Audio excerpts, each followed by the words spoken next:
사랑에 관하여. 다음 날 점심에는 아주 맛있는 파이와 가재 요리, 그리고 양고기 커틀릿이 상에 올랐다. 우리가 음식을 먹고 있을 때 요리사인 니카노르가 저녁 메뉴를 물으러 올라왔다. 그는 통통한 얼굴에 작은 눈을 가진 중간 체격의 사내였다. 수염을 어찌나 깨끗하게 깎았는지 면도를 한 게 아니라 아예 뿌리째 뽑아버린 듯 보였다. 알료히는 아름다운 펠라게아가 바로 이 요리사와 사랑에 빠졌다고 들려주었다. 니카노르는 술을 마시면 성미가 난폭해졌기에 그녀는 그와 결혼하고 싶어 하지는 않았으나 그냥 함께 사는 것은 마다하지 않았다. 하지만 독실한 니카노르는 종교적 신념 탓에 죄 속에서 사는 것을 용납할 수 없었다. 그는 오직 결혼만을 고집하며 다른 제안은 일절 거절했다. 게다가 술에 취하면 그녀를 비난하고 심지어 때리기까지 했다. 그가 취할 때마다 그녀는 위층으로 숨어 흐느꼈고 그럴 때면 알료힌과 하인들은 만약의 사태에 대비해 그녀를 지키려 집 안에 머물곤 했다. 우리는 사랑에 대해 이야기하기 시작했다. 사랑이 어떻게 태어나는지 알료인이 말을 이었다. 왜 펠라게아는 정신적으로나 외적으로 자신과 더 닮은 사람을 사랑하지 않고 하필 주먹코라고 불리는 저 못생긴 니카노르와 사랑에 빠졌는지, 그리고 사랑에서 개인의 행복이라는 문제가 얼마나 중요한지. 이 모든 것은 이미 알려진 것들이라 각자 원하는 대로 해석할 수 있겠지요. 하지만 지금까지 사랑에 대해 단 하나의 부정할 수 없는 진리가 있다면 이것은 커다란 비밀이다 라는 것뿐입니다. 사랑에 대해 쓰이거나 말해진 그 밖의 모든 것은 결론이 아니라 그저 답없는 질문들의 나열일 뿐이죠. 한 사례에 딱 들어맞는 듯한 설명도 다른 수십 가지 사례에는 적용되지 않습니다.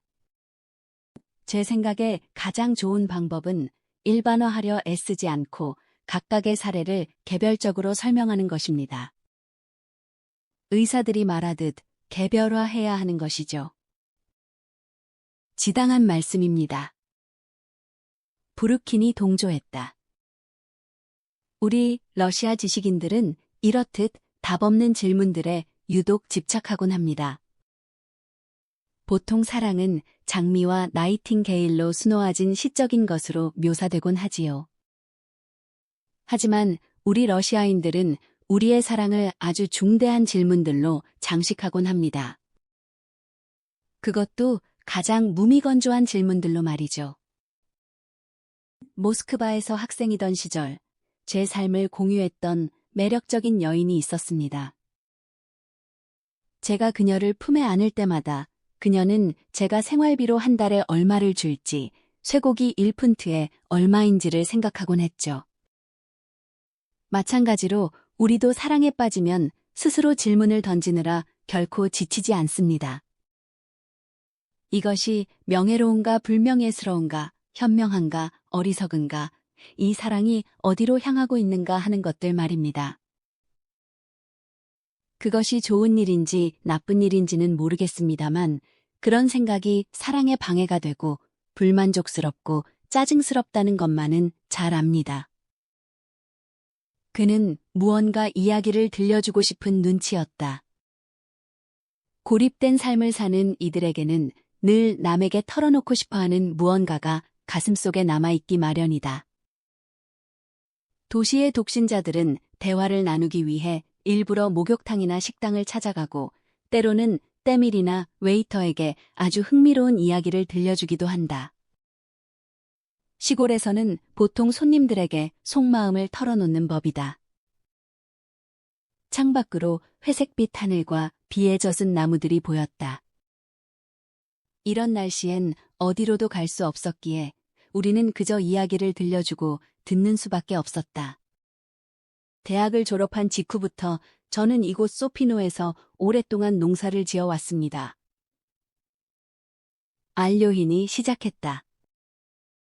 교육받은 바에 따르면 게으른 지식인이었고 기질상으로는 공부를 좋아하는 사람이었죠. 하지만 제가 이곳에 왔을 때 영지에는 막대한 빚이 있었습니다. 아버지가 제 교육비로 많은 돈을 쓰신 탓도 있었기에 저는 떠나지 않고 빚을 다 갚을 때까지 일하기로 결심했습니다. 결심을 굳히고 일을 시작했지만 솔직히 고백하자면 혐오감이 없지는 않았습니다. 이곳의 땅은 수확이 좋지 않았거든요. 손해를 보지 않으려면 노동자를 부려야 하는데 그게 그거였고 아니면 농민들처럼 직접 가족과 함께 밭을 일구는 수밖에 없었습니다. 중간은 없었죠. 하지만 그 시절에 저는 그런 세세한 부분까지는 따지지 않았습니다. 흙 한 줌도 그냥 두지 않았죠. 인근 마을의 남녀 농민들을 모두 불러 모아 엄청난 속도로 일을 밀어붙였습니다. 직접 쟁기질을 하고 씨를 뿌리고 수확을 했죠. 하지만 그 과정이 너무 지루했습니다. 마치 배고픔 때문에 텃밭에서 오이를 씹어먹는 고양이처럼 혐오스럽게 얼굴을 찌푸리곤 했습니다. 온몸이 쑤셨고 걸으면서 잠을 잘 정도였죠. 처음에는 이런 고된 노동의 삶과 저의 교양 있는 습관을 쉽게 조화시킬 수 있을 거라 믿었습니다. 그저 생활의 외적인 질서만 유지하면 된다고 생각했죠.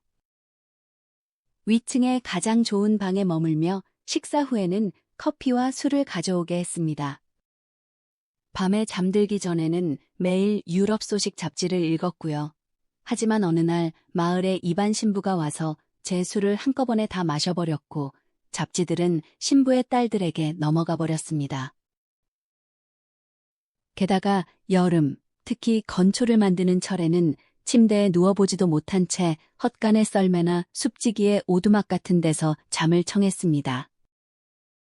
그러니 잡지를 읽을 틈이 어디 있었겠습니까? 조금씩 저는 아래층으로 옮겨갔고 하인용 주방에서 식사를 하기 시작했습니다. 예전의 사치라고는 아버지 때부터 모셔온 차마 내보내기 마음 아픈 하인들만이 남았을 뿐이었죠. 농사일을 시작한 지 몇 년 되지 않아 저는 이곳의 명예 치안 판사로 선출되었습니다. 덕분에 정기적으로 도시에 나가 회의나 순회 재판에 참여하게 되었는데 이는 제게 아주 즐거운 변화였습니다. 시골에서 두세 달을 꼬박 지내다 보면 특히 겨울에는 검은색 코트가 간절해지거든요. 순회 재판소에는 프로코트와 제복, 연회복을 입은 법률가들이 가득했습니다. 모두 교육받은 사람들이라 대화할 상대가 있었죠. 썰매에서 잠을 자고 주방에서 식사를 하다가 깨끗한 린넨 셔츠에 얇은 구두를 신고 조끼에 시계줄을 늘어뜨린 채 안락의자에 앉아있는 것은 그야말로 사치였습니다. 도시 사람들은 저를 따뜻하게 맞아주었습니다. 저 또한 기쁜 마음으로 사람들과 사귀었죠. 그 중에서도 가장 가깝고 즐거웠던 인연은 순회재판소 부소장인 루가노비치와의 만남이었습니다. 여러분도 아시겠지만 그는 참으로 매력적인 사람입니다. 유명한 방화 사건 재판이 막 끝났을 무렵이었죠. 이틀간 이어진 예비조사가 끝나 우리는 녹초가 되어 있었습니다. 루가노비치가 저를 보며 말하더군요. 이복에 우리 집에 가서 저녁이나 같이 하지. 전혀 예상치 못한 일이었습니다. 그와는 공적으로만 아는 사이였고 그의 집에 가본 적도 없었으니까요. 저는 호텔 방에 들러 옷만 갈아입고 저녁 초대에 응했습니다. 그리고 그곳에서 루가노비치의 아내 안나 알렉세예브나를 만나게 되었습니다. 당시 그녀는 22의 아주 젊은 나이였고 첫 아이를 낳은 지 겨우 6달째였죠. 이제는 다 지난 일입니다. 지금에 와서 그녀의 무엇이 그토록 예외적이었는지, 무엇이 저를 그토록 끌어당겼는지 정의하기는 어렵습니다. 하지만 그날 저녁 식탁에서만큼은 모든 것이 분명했습니다. 제가 만난 그 어떤 여인보다 사랑스럽고 선하며 지적이고 매혹적인 여성을 보았던 것입니다. 그녀를 보는 순간 저는 그녀를 아주 가깝고 낯익은 사람처럼 느꼈습니다. 마치 그 얼굴과 다정하고 영리한 눈매를 어린 시절 어머니의 서랍장에 놓여있던 사진첩 어디선가 본 것만 같았죠. 방화범으로 기소된 4명의 유대인은 강도 집단으로 여겨졌는데 제 생각엔 전혀 근거가 없었습니다. 저녁 식사 내내 저는 몹시 흥분한 상태였고 마음이 불편해서 무슨 말을 내뱉었는지도 잘 모르겠습니다. 안나 알렉세예브나는 계속 고개를 가로저으며 남편에게 물었죠. 드미트리, 어떻게 이럴 수가 있죠? 루가노비치는 선량한 사람이었습니다. 법정에 기소된 이상 유죄가 분명하며 판결의 정당성에 의문을 제기하는 것은 오직 법적 절차로만 가능하다는 견해를 굳게 믿는 소박한 사람이었죠. 여보, 당신과 나는 불을 지르지 않았으니 유죄 판결을 받지도 않고 감옥에 가지도 않는 거라오. 그는 부드럽게 대답했습니다. 그리고 부부는 저에게 음식을 더 먹이고 술을 권하려 애썼습니다. 함께 커피를 내리는 모습이나 말 한마디 없이도 서로의 뜻을 이해하는 세세한 몸짓에서 저는 그들이 화목하게 살고 있으며 손님을 진심으로 반기고 있다는 것을 알 수 있었습니다. 식사 후 그들은 피아노 이중주를 들려주었고 날이 어두워지자 저는 집으로 돌아왔습니다. 그것이 이른 봄의 일이었습니다. 그 후 저는 소피노에서 한여름을 내내 보냈습니다. 도시를 생각할 겨를도 없었죠. 하지만 그 우아하고 금발인 여인의 기억은 내내 머릿속에 남아 있었습니다.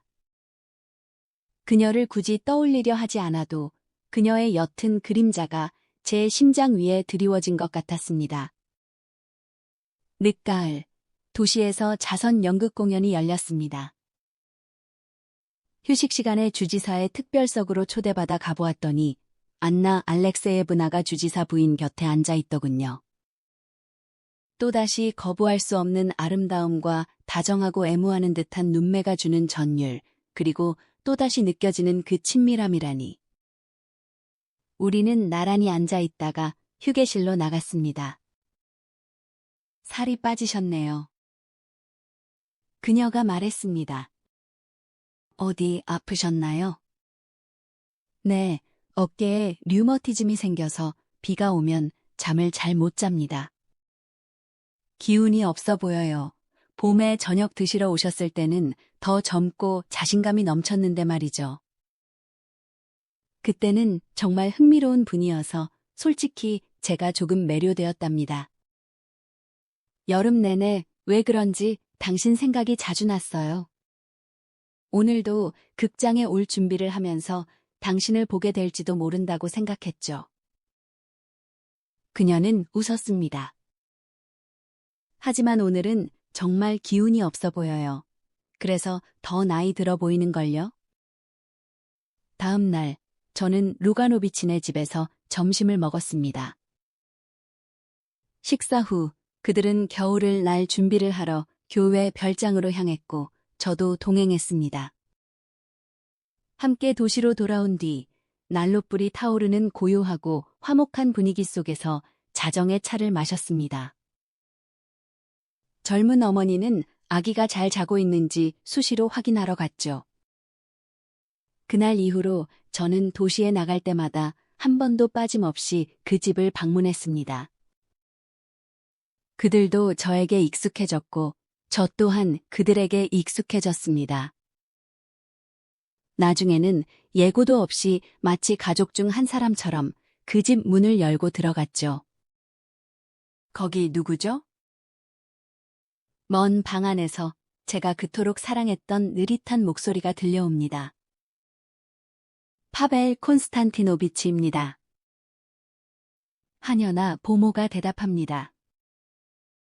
그러면 안나 알렉세예브나는 걱정스러운 표정으로 나와 매번 묻곤 했습니다.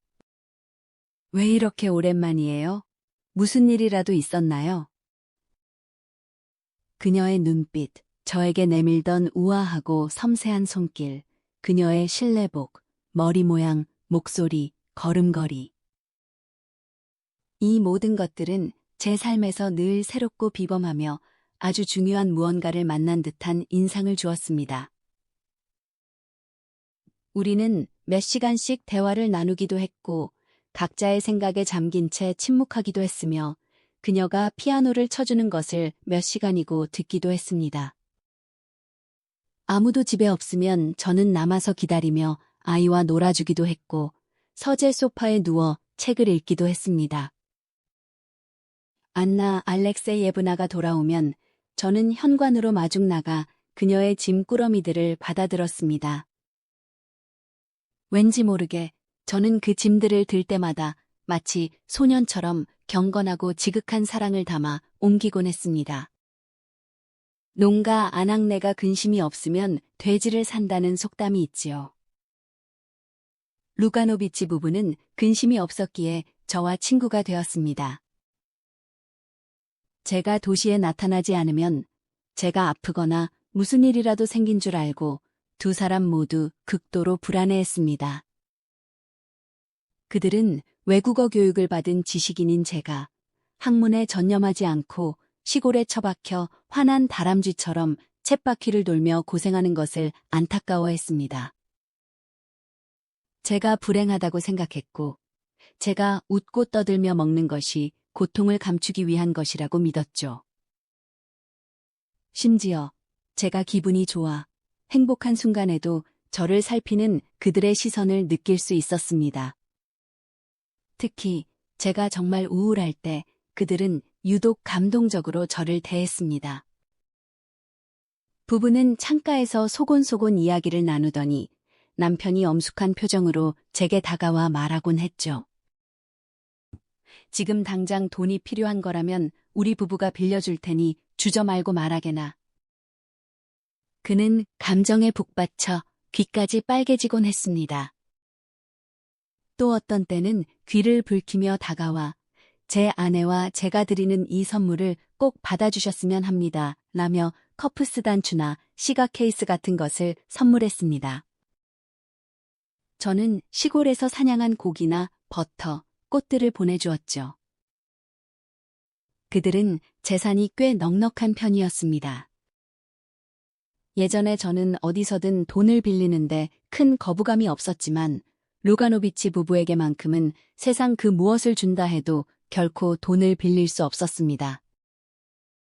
하지만 그게 다 무슨 소용이겠습니까? 저는 불행했습니다. 집에서도 들판에서도 저는 그녀를 생각했습니다. 왜 저토록 아름답고 지적인 젊은 여성이 저렇게 재미없고 나이 많은 사람과 결혼해서 아이를 낳고 사는지 그 비밀을 이해하려 애썼습니다. 지루할 정도로 옳은 소리만 늘어놓고 마치 팔려나온 물건처럼 순종적인 표정으로 서 있는 그 소박하고 선량한 남자의 비밀을요. 그럼에도 그는 행복할 권리가 있다고 믿고 있었죠. 저는 왜 그녀가 저보다 그를 먼저 만났는지, 왜 우리 삶에 이런 끔찍한 실수가 일어나야만 했는지 끊임없이 스스로에게 물었습니다. 도시에 갈 때마다 그녀의 눈을 통해 그녀가 저를 기다리고 있었다는 것을 알 수 있었습니다. 그녀 스스로도 그날 하루 묘한 기분이 들어 제가 올 것을 짐작했다고 고백하곤 했죠. 우리는 긴 대화를 나누었고 때로는 침묵했지만 결코 서로에게 사랑을 고백하지 않았습니다. 오히려 소심하고 질투 어린 마음으로 그것을 숨겼죠. 우리의 비밀이 스스로에게 탄로 날까봐 모든 것을 두려워했습니다. 저는 그녀를 부드럽고 깊게 사랑했지만 우리 사랑을 억제할 힘이 없다면 그 사랑이 어디로 향할지 계속 되물었습니다. 저의 이 온순하고 슬픈 사랑이 저를 그토록 신뢰하고 사랑해준 그 가정의 평온한 질서를 한순간에 파괴한다는 것은 믿기지 않는 일이었습니다. 그것이 명예로운 일일까요? 그녀가 저와 함께 떠난다면 어디로 간단 말입니까? 제가 그녀를 어디로 데려갈 수 있겠습니까? 현실은 그저 평범하고 지루한 삶에서 또 다른 혹은 그보다 더 지루한 삶으로 그녀를 끌어들이는 것뿐이었습니다. 우리의 행복이 얼마나 지속될 수 있을까요? 제가 병들거나 죽는다면 혹은 단순히 우리가 서로에게 냉담해진다면 그녀는 어떻게 되겠습니까? 그녀 또한 똑같은 고민을 했던 모양입니다. 그녀는 남편과 아이들, 그리고 사위를 아들처럼 아끼는 어머니를 생각했습니다.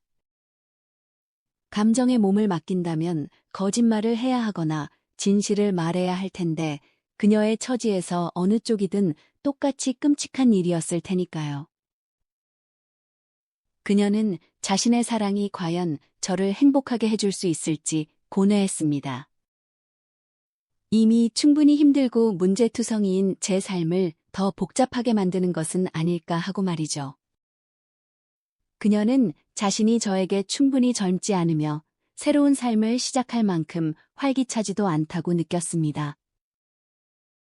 그래서 종종 남편에게 제가 유능하고 살림도 잘하는 현명한 처녀와 결혼해야 한다고 말하곤 했습니다. 그러고는 곧바로 온 도시를 뒤져도 그런 여자는 찾기 힘들 거라고 덧붙이곤 했죠. 그 사이 몇 년이 흘렀습니다. 안나, 알렉세 예브나에게는 이제 두 아이가 생겼습니다. 제가 루가노비치네에 가면 하인들은 다정하게 미소 지었고 아이들은 제 목에 매달렸습니다. 모두가 기뻐했죠. 그들은 제 영혼 속에서 무슨 일이 벌어지고 있는지 이해하지 못했고 저 또한 행복할 것이라고 생각했습니다. 모두가 저를 고결한 사람으로 보았고 그 고결한 사람이 집안을 거닐고 있다는 사실이 그들의 삶 또한 더 순수하고 아름답게 만들어주는 듯 했습니다. 우리는 늘 걸어서 극장에 가곤 했습니다. 객석에 나란히 앉으면 어깨가 서로 맞닿았습니다. 저는 아무 말 없이 그녀의 손에서 오페라 글라스를 건네받았고 그 순간 그녀가 나의 사람임을 우리가 서로 없이는 살 수 없음을 느꼈습니다. 하지만 이상한 오해라도 생긴 듯 극장을 나오면 우리는 언제나 어색하게 작별 인사를 나누고 헤어졌습니다. 세상 사람들이 우리에 대해 무슨 말을 떠들고 다녔을지는 하나님만이 아시겠지만 거기엔 진실이라곤 단 한 조각도 없었습니다.